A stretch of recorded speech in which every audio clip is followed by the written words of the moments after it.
also something that makes you in charge of it in a way.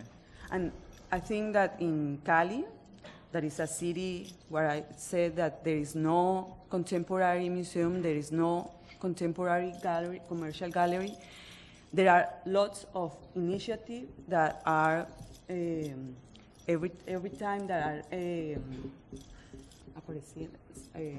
up here. So it's responding to the situation that we have with the institutions. But also what I said yesterday, we try to work in collaboration with these institutions to develop, because it's for the same people that we are addressing. So when we make some collaboration with the local institutions, we think that we are also giving them a way to how to work, instructing them, raising them up. Yes, and the relationship is changing with them. Now I remember, just digression, but I remember I was in Bogota last time. Hans Ulrich Obrist came to town during the Art Beau and the La Otra and claimed sort of ownership of what he called the Colombian miracle, and was going to talk to a whole audience about self-organizing, and he was almost practically booed off the stage because, like, the kids were saying, we've been self-organizing for decades. You have nothing to tell us. And that was interesting to me, that there's this level of criticality in Colombia. This is quite interesting. People take the matter into their own hands.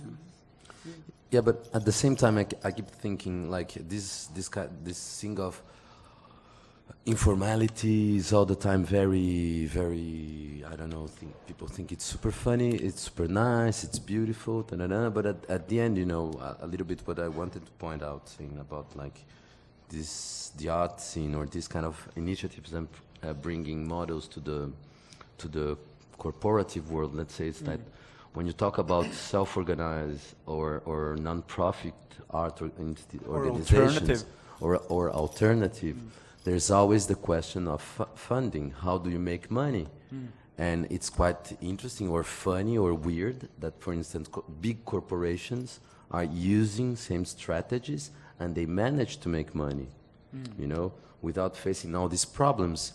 And also, like for instance, I see, like, for instance, in Brazil, it's quite different than, for instance, the context here, of course, because we've been talking a lot about this idea of philanthropy, and this is something that will never happen in Brazil, and almost never happens, at least not in the art world anyway. Maybe because it's Catholic and not Protestant. We don't know exactly. Is that the only reason? There's no. We don't know. Maybe it's not a tradition there, but also at the same time, you don't have, like in Europe, a formal structure from the government, which in somehow invests in this kind of initiative. So there's a total lack. And most of the time it's about, like, how funding, and most of the time you have, like, international foundations, like you were saying in your case also, like the people from Holland for finance. But this is a constant work. Like, I see Helmut, he needs all the time to be reshaping his relationships with the funding, because it's not something that is going to last forever, you know. But how to deal with it? There's something wrong, you know.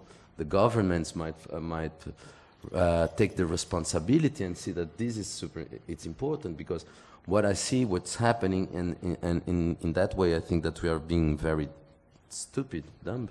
It's because, like, of course, the governments, they say we don't need to bring international artists to the residency here because Helmut is doing that.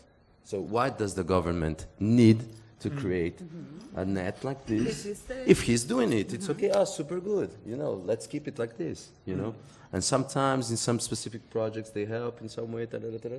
It's the same in Colombia. But it's the same. It's the same thing that Joshua was saying about, like, artists not being paid, or museums asking for donations, you know. We are in somehow, and that's what I was telling about the artist as the perfect model for neoliberal economy.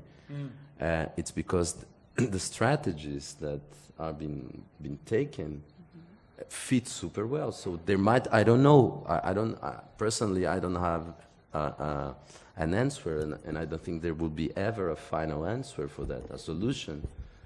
but there might be another way. You know, it's not possible that all the time you come to this idea. There's no money. There's no money, like for bringing people or for doing or even for living. You know, all the situations like. It's super good to have a bar, to do parties and to sell stuff sometimes and to create these strategies. But the stress that it creates, which in some part is good, so this informality is super good, for another side, you cannot romanticize at the same time, you know, and say, well, oh, it's super good that it's precarious, it's super nice, let's be precarious. It's not a choice sometimes.